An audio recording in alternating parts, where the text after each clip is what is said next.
फाटले कांय दीस कांदोळे हॉटेलांत 4 वर्सांच्या चल्याचें खुनाचें प्रकरण गाजता. ह्या प्रकरणात त्या चल्याची आवय मायंडफुल CEO सुचना स्टेटाक पुलीस कस्टडी आशिल्ली. तिका चिल्ड्रन्स कोर्टा मुखार आज उबी केल्ली. पुलीस कस्टडींतल्यान ती आतां 13 दिसांच्या ज्युडिशियल कस्टडींत. आज सुचिता सेताची हियरिंग आसली, कितें जालां चिल्ड्रन कोर्टान? आयज बेसिकली तिची हियरिंग आसली आनी तिका प्रोड्यूस केल्ली after 5 days. So basically the पुलिसान तिचे आनी फर्दर रिमांड मागूंक ना. So she'll be shifted to judicial custody. So आतां ज्युडिशियल कस्टडी कितले दिसांची जाता? ज्युडिशियल कस्टडी आतां 12 दीस दिला. So she'll be produce on the 31st January.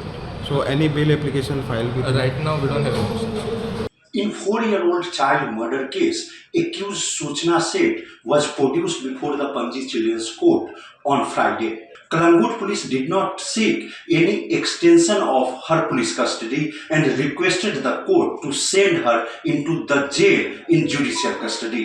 Accepting the plea of Kalangut police, the Panji Children's Court has sent Suchana Seth into judicial custody for 13 days. Advocate representing accused Suchana Seth has informed Panji police that he does not have any instruction as of now for filing bail, but in coming days, certainly the bail application will be filed. With Omkar Flari, Mukesh Kumar for Prudent.